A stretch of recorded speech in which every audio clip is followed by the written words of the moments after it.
Kapanga, I am here again. In today's video, I would like to share with you about the updated requirements and the process, and also my experience traveling alone going to Bangkok, Thailand. And I am a bit excited of sharing with you guys because this was the first time I travel by myself.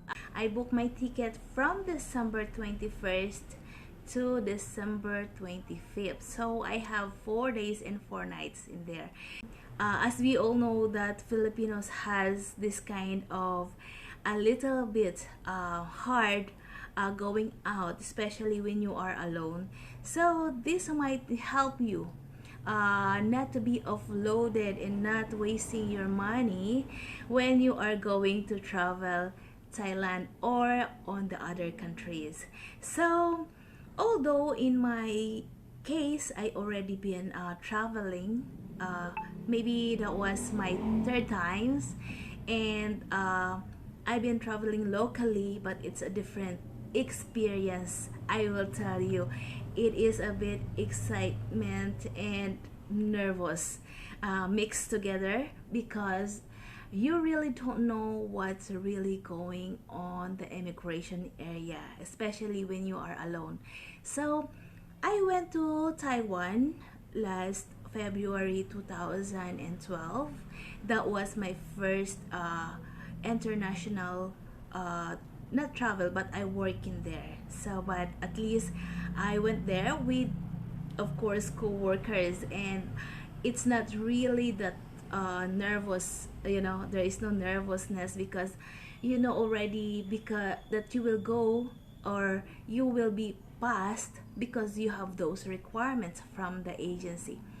So the second time is when I travel with my boyfriend before, going to Singapore last November 20, 2019, before the pandemic time. So it was just like okay in the immigration area that time going to Singapore.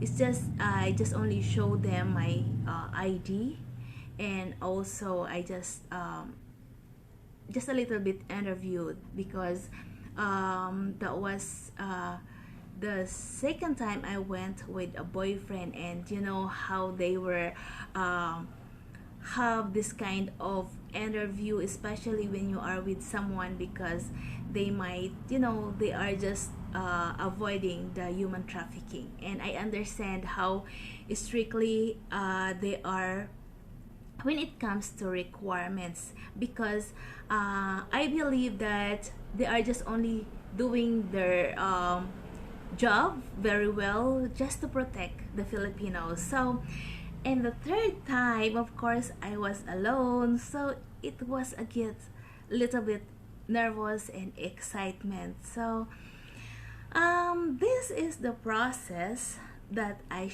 would like to share with you guys about my experience. And I didn't take the videos and selfie. I did maybe, but not really, because I was focused on the requirements, or I was focused on what the things I should have to be done in the immigration so I could pass the immigration going to Thailand. So first and foremost, you have to be early going there, so maybe 4 hours ahead, just to make sure that you will get in to the flight or you will not be late. Because first of all, in the check-in area there's a lot of queue, also long queue, so at least you have the a little bit time, when you are in a long queue, so unexpected long queue. When you are checking in, you should have to make sure if your ticket is already included the travel tax.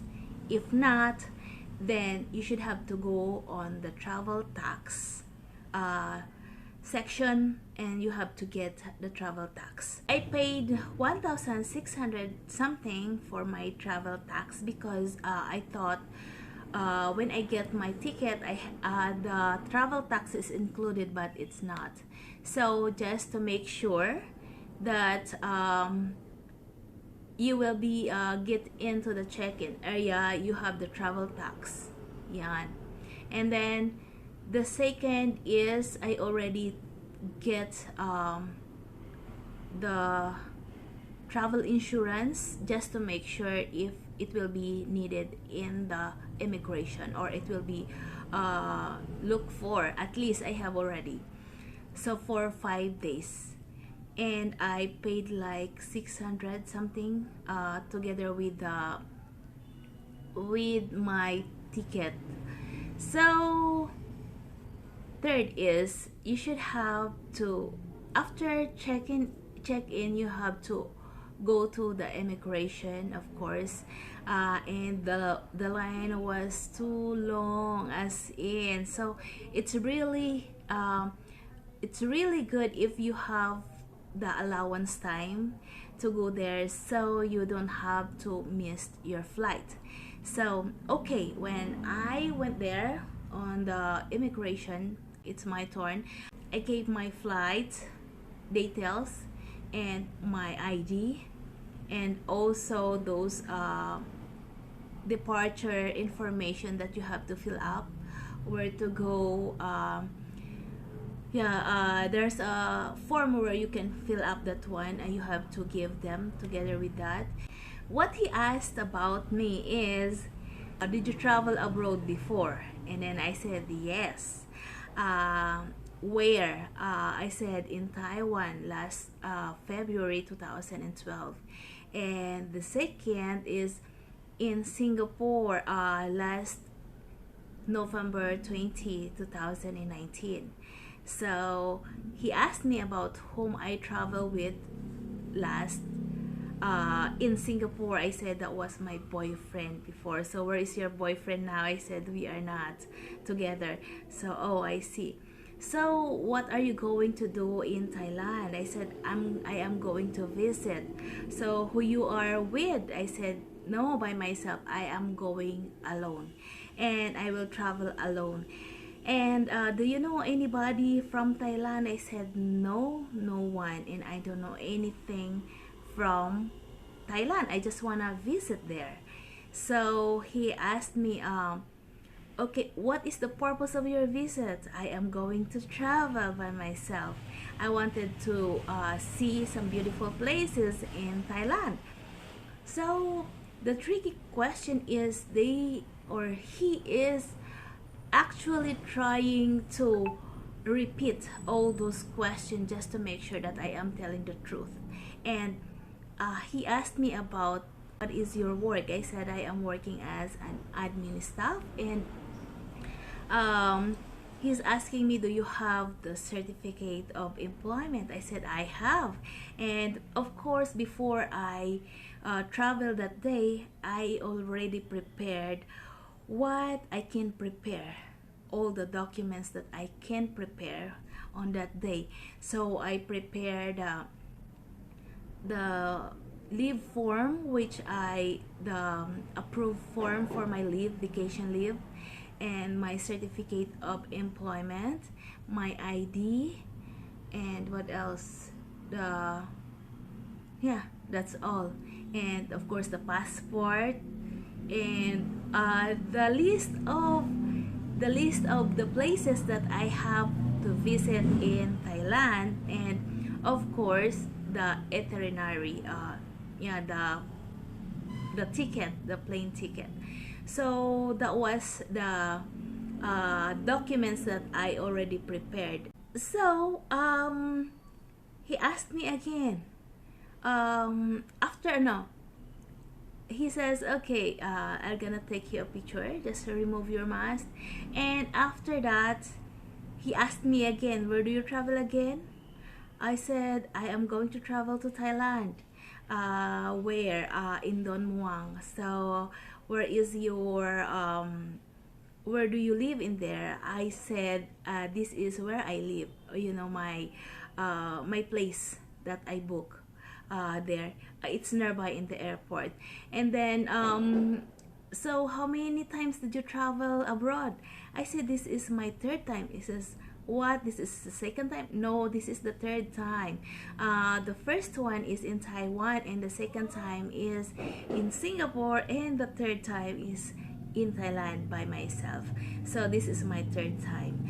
Okay, so where is your itinerary? Then I give the flight that I booked from Bangkok to come back here to the Philippines, but he's asking me about the itinerary. So itinerary, I said that's all I have. But anyway, I have some list here that I would like to visit in Thailand. So I gave those pictures that I printed out, and all those pictures, and I gave to him, and he says all right. So that's it. So I just say, do you want me to show you my old passport also? He says no need, it's okay. So just okay, bye bye. Yes, success. So really I got a little bit nervous in there, but as long as you know what you are going to do, as long as you are sincere, as long as you're really going traveling, and you know what where you go, and you have those requirements with you, and you have the conviction of letting him know that you are just only going to travel, not going to anywhere or whatever, or working there. So yeah, I passed, and I was excited going there, and that was the first time. And I went there very easily. When I reached out the Thailand immigration, it was so easy. Just only take a picture and fingerprint. That's it. No more asking, no more. So because I already gave all the information that they are needed. So yeah, that was my experience going to Thailand. And only there is one thing that a little bit like not so good when I went out to take the taxi. So because I cannot take the bus, because I don't know where it go, especially they have those sign of Thailand character sign. So it's better for me to take the taxi at the first time. So it is really easy for me to get into my location, into my accommodation. But the problem was, I asked him, and he says it's 900 baht, but my area, my place is just only nearby at the airport. Since that was my first time, so he just took me to a different place, to a different hotel. So but he tried to find my place, and yeah, that was it. I gave him 1,200 baht. But usually when you take the ride, the bicycle, my motorcycle, sorry, not the bicycle, motorcycle, from the place I stayed there to the airport, you can just pay like 40 baht compared to 1,200 baht that I paid for the taxi driver.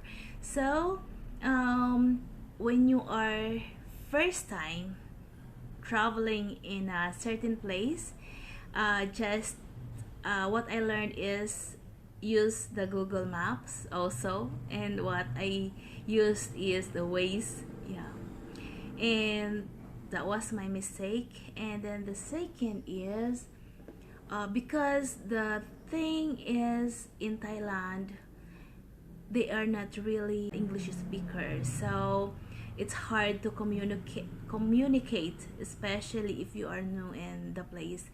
So yeah, you should have to find someone who could really understand and speak English to give you the information that you are needed when you when you are there. Bring extra money with you because you don't know what will happen to you there. You don't know really what you are going through in your journey on the other country. So it's better to have an extra money, so if you might get lost, you have something. You don't have this kind of fear that you cannot come back here, or you don't have something to pay for your fare, or for wherever you go, or for your food at least. So that was the very important that you should have to prepare before you are going to the different countries. Alright, so that's all mga pangga, and hope this information could help you when you are planning to go traveling abroad by yourself. So for me, it's better also to go with joiners or with the group, so that would be easy. But traveling alone is a bit a different experience that gives you a lot of lesson in life. So, and I love it. I love the challenge. Traveling by myself, lost by myself, and yeah, it's just a little bit challenging for me, and I really enjoyed my experience going to Bangkok. And the next video I would like to tackle is where did I go and how I lost traveling by myself around Don Muang, going to somewhere else in Bangkok. And that will be the next video I would like to discuss and share you guys, and this would be an exciting part. So thank you, and see you on my next video mga pangga. Bye bye, I love you.